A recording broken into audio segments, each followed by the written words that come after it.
Okay, let's go. Okay, first question. Where were you born?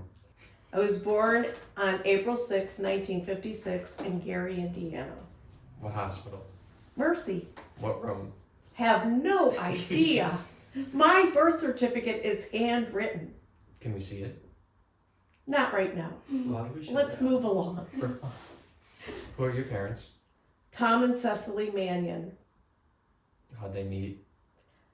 It was kind of scandalous because she was a freshman in high school and he was a senior. And he asked her to go to a play with him and his girlfriend. And she thought he was being funny. But he wasn't. He took her to a play with his girlfriend. So, anyway, and then when he graduated, after some setbacks, he went off to fight in World War II. And she was still in high school and she wrote to him every day. And that continued when she was in college. What branch did your father serve in? The Army. He was a paratrooper. He was in Operation Market Garden. Although he should have died about 8 times before he ever touched the ground. Why? Because they were using a commercial plane. They had paratroopers falling out of either side of the plane. And everybody on the opposite side of him was shot and killed on the way out of the plane. By the time he got out of the plane, they hit the fuel tank, which was outside of the plane, because it was commercial. And it exploded. The plane exploded into flames. While he was wafting down, a German tried to get a bead on him with his gun, and he couldn't. And he ended up getting caught in electrical wires, and he was swaying back and forth. And the German couldn't get the bead with the cadence that my dad was swinging.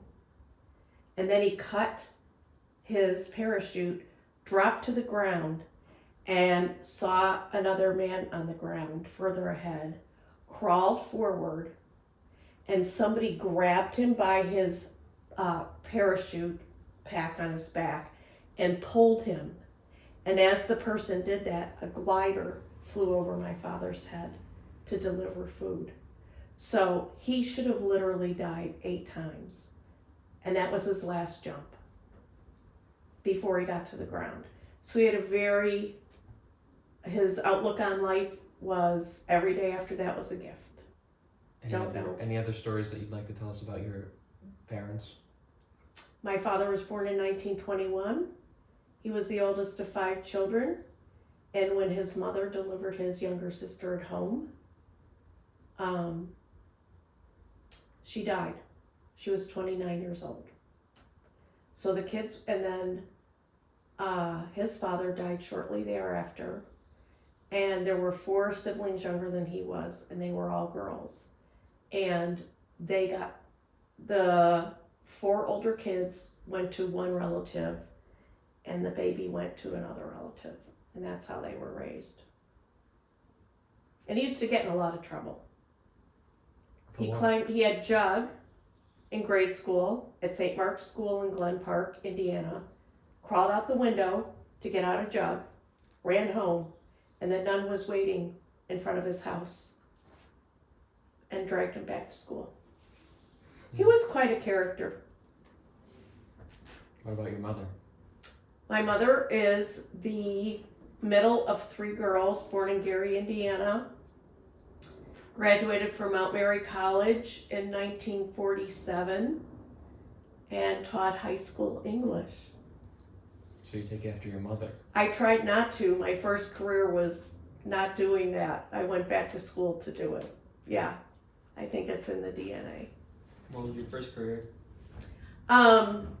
Marshall Fields. I bought budget bras and girdles. So that wasn't a good career for kids when you had children, because they want you there during the holidays. Mm-hmm. So I took 12 years off when I finished there, when I had the second baby. Do you have any siblings? Yes, I have an older brother, 7 years older than I am, who currently lives in Green Valley, Arizona, a younger sister in Baltimore, Maryland, and a younger brother in Baltimore, Maryland. Why did you guys end up so spread apart? We moved from Gary to Pittsburgh, something like 1963-ish. It was after Kennedy was shot. And my youngest brother was an infant. And I lived there from the time I was 8 to 18. And then when it came time for me to go to college, my parents said, "You're going to Mount Mary College where your mother went, if you would like us to pay for it." And I was like, "Oh, great." I went from a co-ed high school to an all-girls college. And then my sister went to my sister's school run by Notre Dame nuns called Notre Dame of Baltimore. My parents in retirement moved out here, and my brother Pat in retirement moved out to Green Valley. Okay. So my sister and my younger brother actually live in the same condo complex. What was your original home address? 520 West.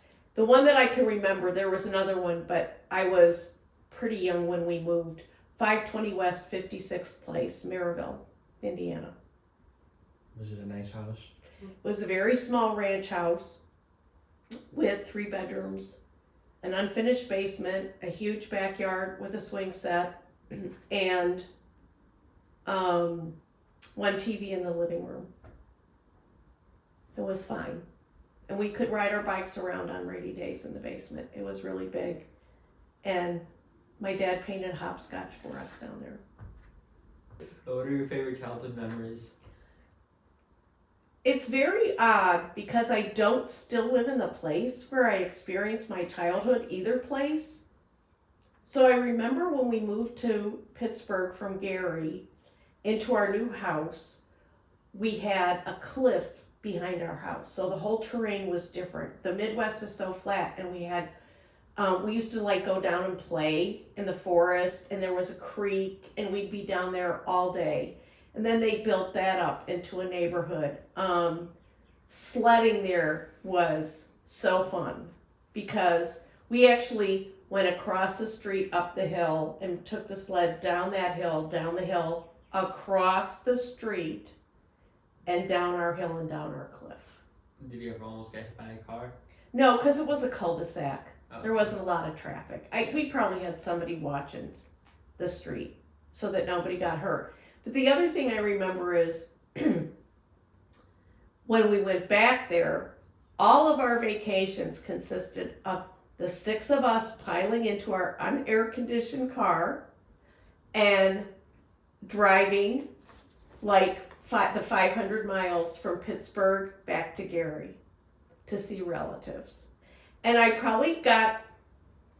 always read in the car. So that probably was one of the ingredients that made me such a reader, because it passed pretty quickly. And we were literally like next to each other on a bench seat. And I'm sure we didn't have seatbelts either, because that wasn't a thing back then. But that's my big memory. What was your favorite childhood book? I read all the Nancy Drew books. And one of my birthdays, my brother gave me The 5 Little Peppers and How They Grew, and I like that book too. And Little Women and Little Men, and A Tree Grows in Brooklyn. Where did you attend middle school? I went to St. Peter and Paul in Merrillville, which is closed now, and it was across the street from Tony Smith's dairy farm. So I remember being in church and hearing cows moo during Mass. And then when we moved to Pittsburgh, I went to Saints Simon and Jude. And my mother actually ended up teaching there, but she didn't teach there when I went there. She taught there when I was in high school. What high school did you go to? I went to Bishop Canavan High School in Carnegie, Pennsylvania. So it was very different. There's not all these Catholics in these Catholic schools in Pittsburgh. Number 1, everybody was either Polish or Italian. Number 2, there wasn't really any other Catholic high school. Was pretty far away from where we were. My mother entertained the idea of me going to an all-girls school called Fontbonne Academy, but it would be too much of a hassle for me to get there.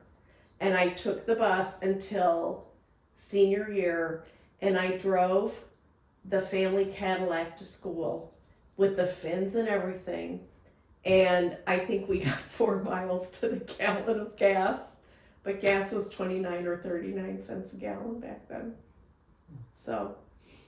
Do you ever go back to Pittsburgh? I do. Mickey and I went a lot when we first got married. We'd meet them with my high school friends in at Notre Dame, go to Notre Dame football games.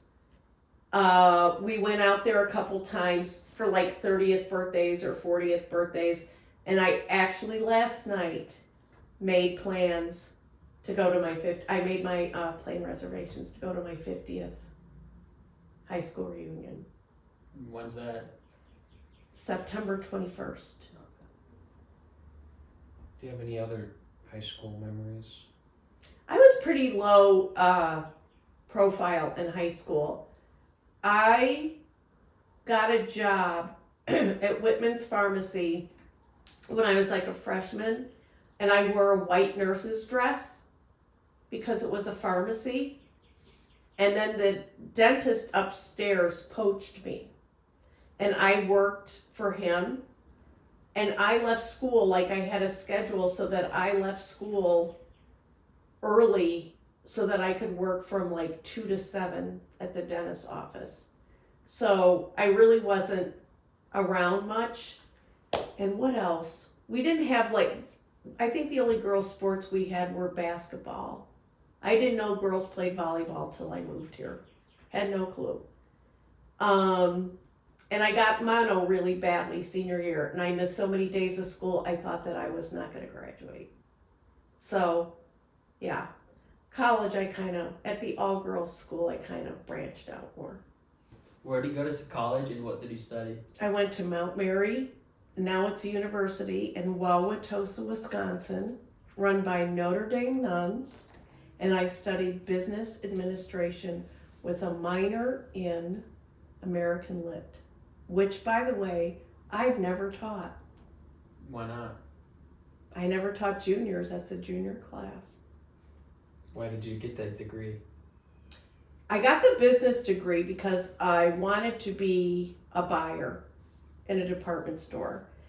And the other one I just got to read. And I thought, wow, this is fun. So there you go. Okay, the husband's home. We're going to meet Mr. Cozzie? You're going to meet Mr. Cozzie. Come on in, honey. Look at this big setup.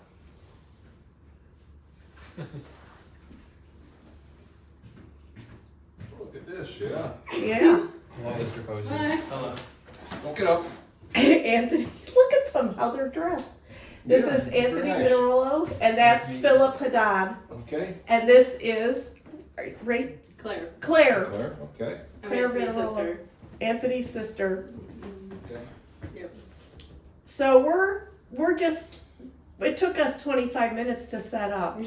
Okay. I'm out with the dog. Okie dokie. What a nice husband you have. Mm-hmm. What was your first job? My first job was at Marshall Fields on State Street in the, what was it called? Management training program. And I worked on the first floor, Wabash, in luggage, cutlery. It was an odd assortment of things. And then one day, I saw a woman walking through the store that had actually hired me at Kaufman's department store in Pittsburgh. And so I caught up with her, and she took a job as the bra buyer. So I found out she was hired as the bra buyer, and just because she finagled the system and hired me as her assistant, because I was from Kaufman's in Pittsburgh. But there was some shady business, some sketchy stuff going on at the time that I didn't know. A Kaufman's executive had been hired by Marshall Fields. They were having an affair. He brought her in from Pittsburgh, and none of this was known to me at the time. And she wanted me in the office with 2 other assistant buyers to be her ally. And I was 23, so I had no life experience to handle all this. It was very interesting. So what happened with that? She eventually left, and I can't remember what, like if he moved to another store and she followed him.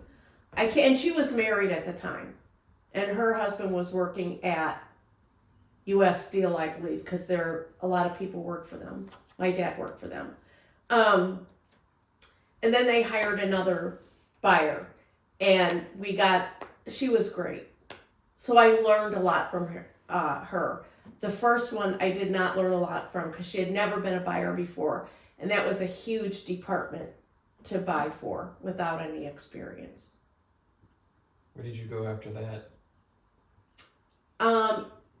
Then I got married, and right after I got married, I went to be a manager at part of the program at Marshall Fields in River Oaks in Calumet City. And I came back from my honeymoon and literally started a week later. And they called me, oh, here's Mary Cozzie. And I'm like, who's Mary Cozzie? Because I was never known as Mary Cozzie before. If I stayed downtown, I probably would have kept Mannion, Mary Beth Mannion. But that's how I kind of became Mary Cozzie, was from that job. And then I stayed there until I actually had my second baby. And I just couldn't stand it. I would rather watch paint dry. So I quit, and I didn't work for 12 years. How did you meet your husband? One of my friends, Jeanette Blau, lived down the block from him. She was at Mount Mary with me. We became very good friends. Her parents had a place in Indiana, Rolling Prairie, and they would be out of town a lot. She had 23 kids in her family. Her dad was an OB-GYN who had an obstetrician gynecologist so he delivered babies for a living. Okay, her mother, she's the oldest of the Anderson family from Alsip. Her mother had 6 children, and Dr. Blau delivered her mother's children. Her mother was widowed when she was in her 30s. Dr. Blau had 15 of his own. So his wife died of an aneurysm. He had delivered Mrs. Anderson's children. So they got married and had 2 more children. And they would have some really good parties when the parents were out of town. And that is how they lived on 92nd and Damon. My husband lived on 91st and Damon. That's how I met my husband at one of the parties. Did he ask you out from there? Oh God, no. He was beating her brother TJ up in the kitchen, or just throttling his head against the wall. And I walked by and I said, who's that boy beating TJ up? And she goes, that's Mickey Cozzie. Don't you know Mickey Cozzie? And he looked at me and goes, who are you? And I said, don't worry, it's not important. And that's how we kind of met each other. How did it go from there? Well, we just kept seeing each other. And then we were in a group. One of their friends had a place in Lake Geneva, Wisconsin. And they would come up to school and get us, a group of us girls. And this place slept 25 people. It was a very lovely estate-like place on the lake. And we would water ski and stuff like that. So one night they drove us back. I'll backtrack. We went out in the morning to buy food. Me, Mickey, and Billy Haggerty. We went into town and went to a grocery store, and they bought cap guns and caps to play cops and robber. They were 19. And I said, buy me something. And so he bought me a ring out of the display case for $1. And he put it on my hands and we pretended we were engaged. And we had absolutely no attraction or anything to each other. So then when he dropped me off at school, we kissed goodnight. Didn't think about it. I was going through this anti-men stage. I was going to just study all the time. And there was another girl with a nickname, or another boy with the nickname of Buddha, who also took a shining to me at that time, who came from Marquette to visit me at Mount Mary on a Friday night. He was there. I got rid of him because boys couldn't come to our room, so I just sent message down that I was in the shower and then I was going to bed or I wasn't feeling well. And that same night, somebody came up to tell me that I had another visitor. And I told the girls, I'm like, go downstairs and see who it is. I'm not expecting anybody. And Mickey drove up from Chicago with no phone call during the week that I would receive on my community phone in the hallway. There were no phones in the room.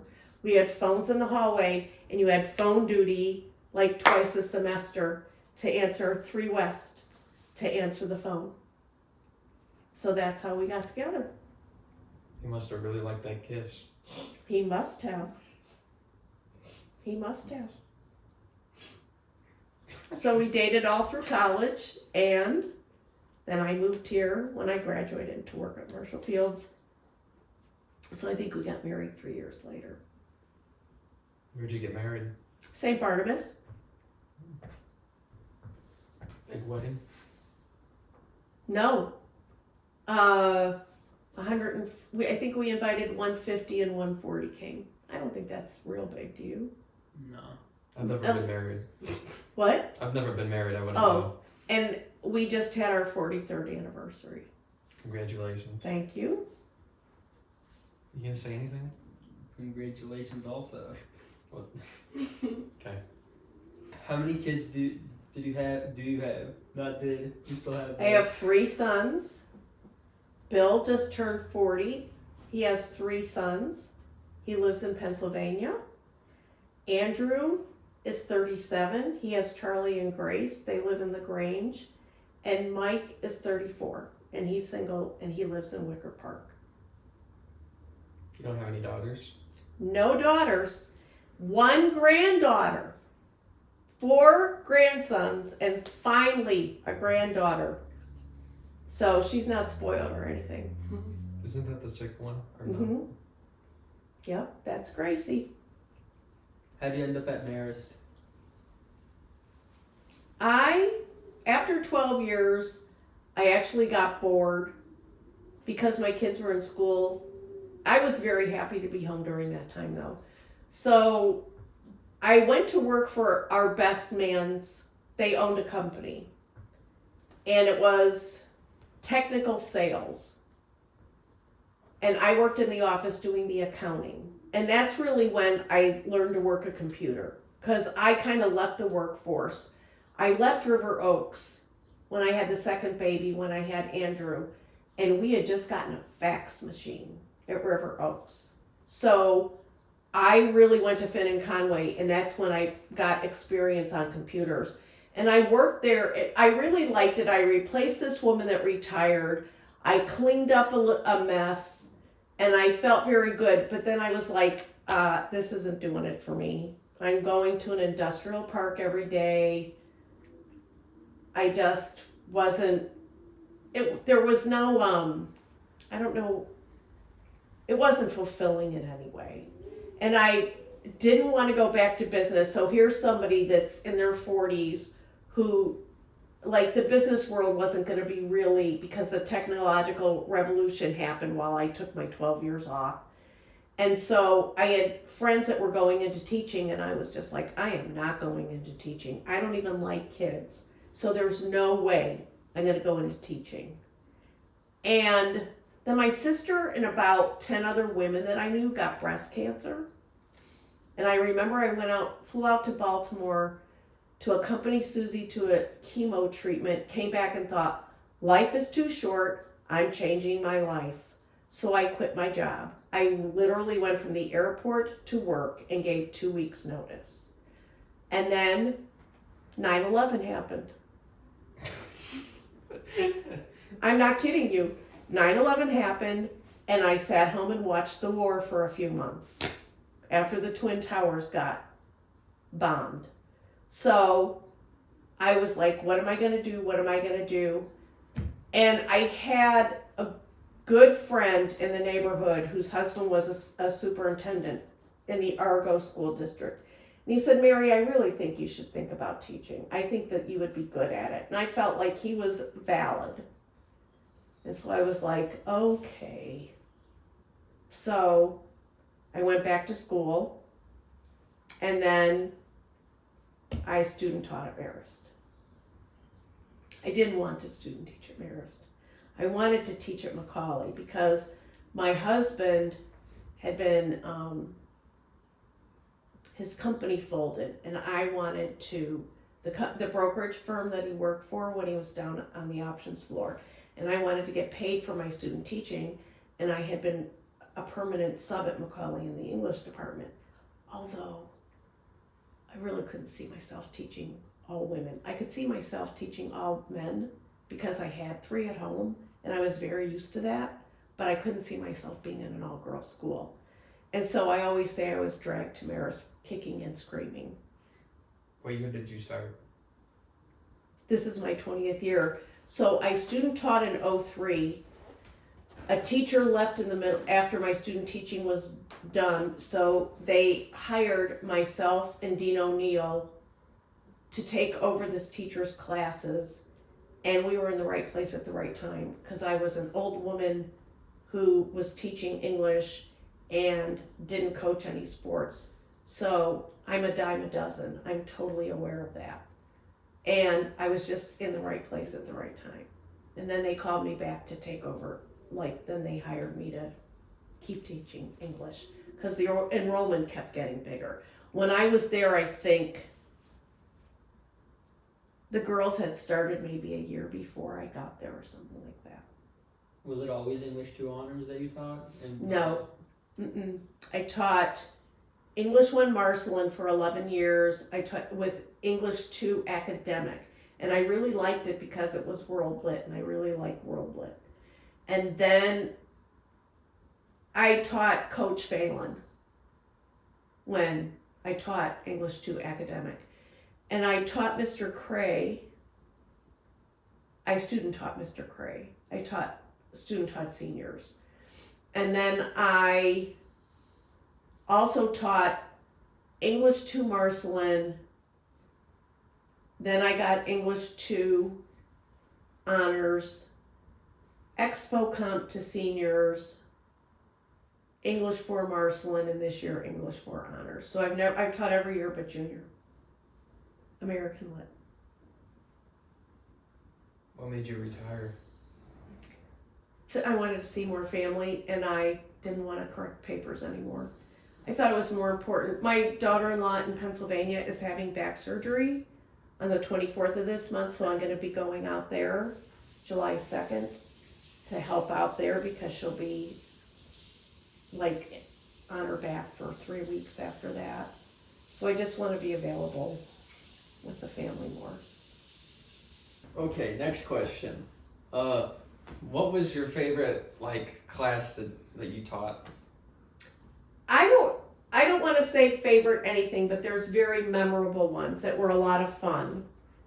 One of them, and it's always when I have bright kids that are really engaged, like you guys, but also there were 2 other times, and my 2nd or 3rd year of teaching, I had a really bright group of kids, and I knew at the time that it was an anomaly and I would not be able to enjoy classes like that a lot. So we only get a group like that every 10 years. The second time I had them, there was one of the Tucker girls, a Viz, Matt Ron's older brother Jake, a lot of just really, really brilliant kids. And they just, because they put so much into the class and they liked learning, and it was just a lot of fun. And then the thugs. Yeah. Tell us about the thugs. All that you know about them. I don't think I know much about them at all. You had a class with them for a year. I know. And we were very loud and present in your class. I don't know that I would characterize you like that. I think actually you probably behaved pretty well Yeah. in my class, Yeah. as opposed to like, Mr. Lasher. I don't know, but like Tim certainly visited me at the end of the year a few times. Do you So- remember how the thugs were created? I thought I did. I created that's them. what I'm asking. Yeah. I can't really remember. You're like a group of thugs? Yeah. When you all came into the room, when they all came into the room, I don't know if it was, what period was it? 5th, right? So he came right after lunch. Lunch? Yeah, I think so. And they would all like see each other and they'd all stand in a big group talking to each other. So I would be like, okay, thugs, the bell rang, have a seat. Yeah. So that's how that started. And then when the first film was done, that kind of sealed your Charlie Brown's reputation. The Canterbury Tales one, right? Miller's Tale? Mm-hmm. Yeah. Those are great. Do you still show your students that? I sure do. Yes, I do. I don't know if I told you, but we were recognized during her block party. We were out there. We took a picture with you, and some of your kids were like, "You're the gang of thugs." See, they know. Did we make the best movies?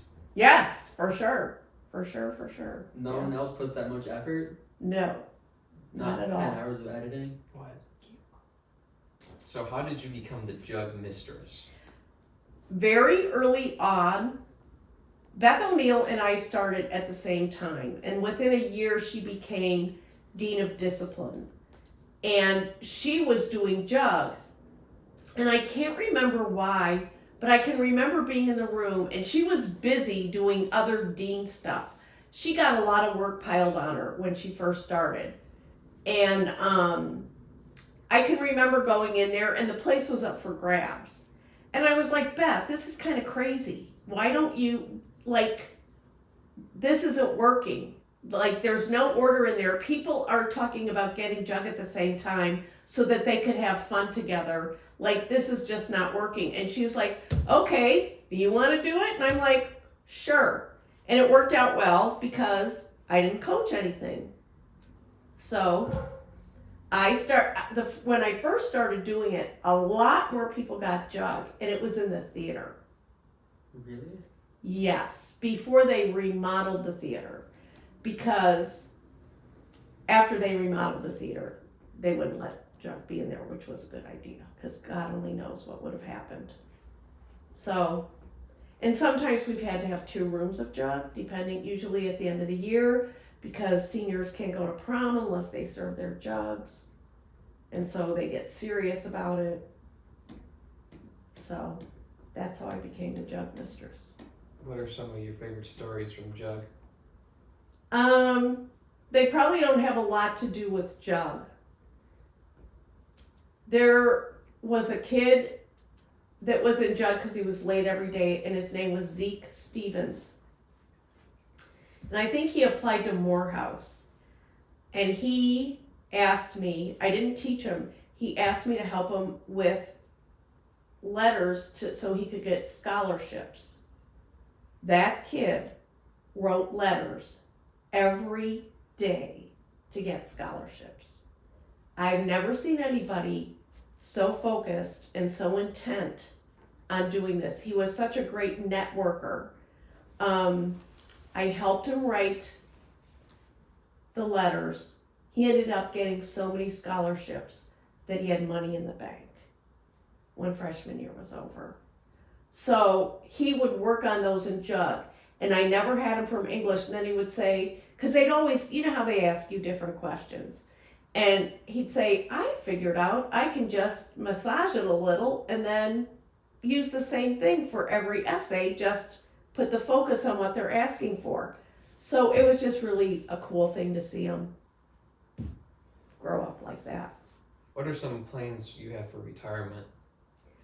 I am going to bebop around the United States for a while, visiting family and friends. And I have some bucket list things to do, like I want to go pet the friendly whales off the Baja Peninsula in California, near Mexico. And then I want to be able to hop on some inexpensive flights and go to Europe whenever there's a good deal. Where in Europe? I could always go back to Paris very easily. And like Portugal, Spain, places like that. What advice do you have for the thugs as they enter senior year? I don't know that you really need any because you're already pretty focused. Do you all know where you want to go to school? I mean, U of I? Maybe. Thinking of Say- Ave Maria University in Florida. There's a Marist alum. Oh, he's not there anymore though. Kevin Joyce, he's not there anymore. I have like a list of schools I want to apply to, but it's kind of big. I think it's like 12 schools so far. So Would you be like your brother and come home every weekend? I don't know. I mean, it depends on how close I am. And if you find your people, you should be able to find your people and stick around and be friends. What do you mean his people? I mean, everybody finds their own niche that they fit into when they're in college, no matter what their interests are. The party people find the partiers. The anime people will find the animator. You know what I'm saying? The people that like to be out in nature and hike and do all that stuff, well, you can find your people. It's a bigger world than when you're in high school. Who's going to take over and teach English 2 honors next year? Claire Kelly. She taught Miss Kelly. I taught her also. Okay. She taught AP Sem. I think she had Tim. Oh, I don't think Tim liked her very much. Yeah, no. I think he the always feeling complained was about mutual. Mm-hmm. Yeah, because he didn't behave. Did he? He and Riken. that. I mean, a little bit of talking never hurt anyone. Evidently, I guess I'll ask Lesher the next time I see him, huh? Tim wasn't in the class with Tim. Tim, Well, Reagan was in my class. yeah, our class. Did Lesher let you get away with murder because you always had your stuff done? No, he'd swear at him. Yeah. Oh. Who would swear at whom? Mr. Lesher would Lesher. swear? Yeah. You must have really ticked him off. He did. No. Yes, you did. Because you would, Okay, you would but what- screw around. He'd tell you to stop. You'd keep screwing off. It's like, Phil, stop with the shit. And then you're like, Okay, and then I'd stop. But that's not even him getting like really mad. okay, what would be really mad? I got when I got mad this year, I stopped. I'm like, you're on your own, because evidently some people think that what they have to say is much more important than what I have to say. And so when class was over, and then I said, and your parents must have done a very bad job bringing you up because you would act like this. So I attacked the parents. And then all the girls in the room ran up and they said, we think that this is just everything building up in you, because it happened in May, I think. You just got mad from the whole year, and I've never seen you that mad before. I go, yeah, I haven't been this mad in a long time. Now you're done, so. Yep. There you go. We have some questions from the audience. Thomas Kratzer asks, who was your favorite detention regular? I have no idea. There were just some that it wouldn't be regular. They'd be regular for a short amount of time. Helen, a couple of years ago, would come in and put her makeup on and talk about how she was going to take public transportation to prom and just very outlandish things like that. there's really not a lot of favorites. Phil, you can ask this question because Yes. You're going the question. I ask. who is you? Uh-huh. What's your full name? Me? Yeah. Me. I'm me. No, that's not your Nice to name. meet you. The audience has to know your name. I'm Phil. Everyone No, knows you're me. not. I'm Liv. There we Lip go. what? What's your Lip. last name? Everyone knows me as just Liv. Lip. Fine. Okay, who is the best thug? It's me. It's obviously I am you. not. Who did I make the head of the thugs? Originally Tony. Tony, And and then- then Tony declined. And then Paul. So then Paul declined. So And then then Qasim. And then Qasim accepted it and he didn't do anything. Who's in charge now? Qasim's Yeah, he gets kicked out of office on the 6th. Are you 16th. guys? Do you see each other during the summer? Not really. Qasim, no. There's apparently some meetups, but I'm not invited.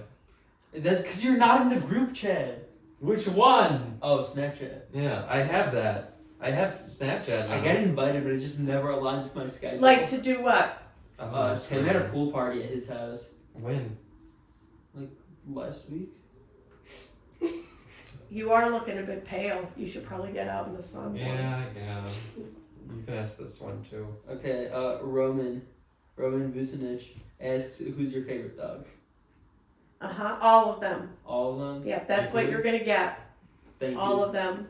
Okay, Hannah Hilly asks, "Did the thugs annoy you when they obsess over you?" When they obsessed what? Do the thugs annoy you when they obsess over you? No. No? No. Yeah, she asked another question. Which thug is the deadliest? I can't even imagine. I don't know. I never felt like anybody was dangerous. Any of the thugs were dangerous.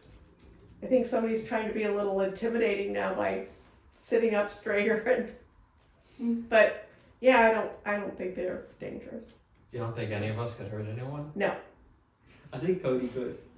If you really get on Who his could? nerves. Tony. You know Tony looks like that one serial killer, right? No, I don't know that. He's the What? night stalker. No, I don't know I that think about so. him at all. I think it's too bad there's no female thugs, Oh, well, quite frankly. so there was a whole ordeal on what this happened. So Hannah Hilly, that we've been discussing about, she got really invested into the thugs during A Push. So she wanted to be an honorary thug. Show the camera. So the camera, which is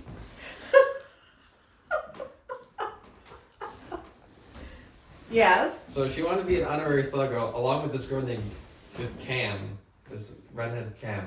And so we Oh, Cameron. Yeah. Yeah. And so Cameron. we were having this big debate, and we voted to allow them to be honorary thugs.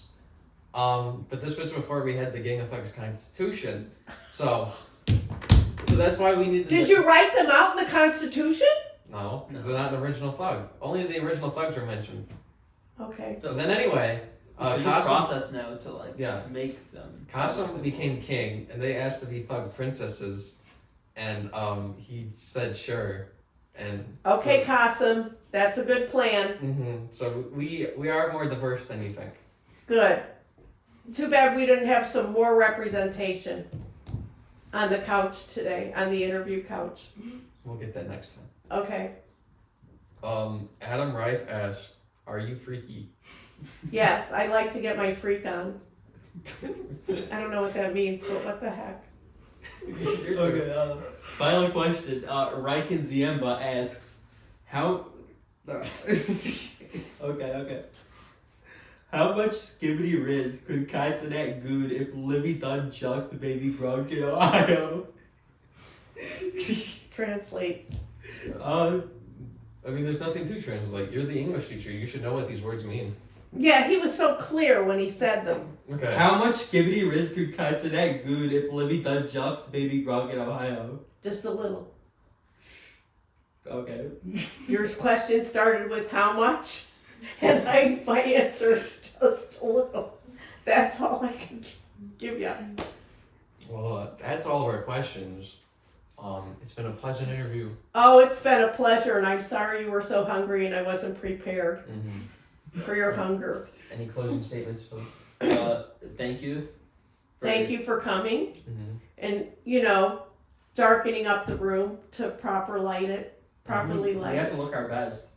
Yes, evidently, I didn't know, I should have thought, but I didn't. I'm like, it's not math, it's English, you don't have to dress up.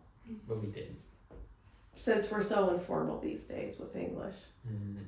Okay, that's it. Yeah. What?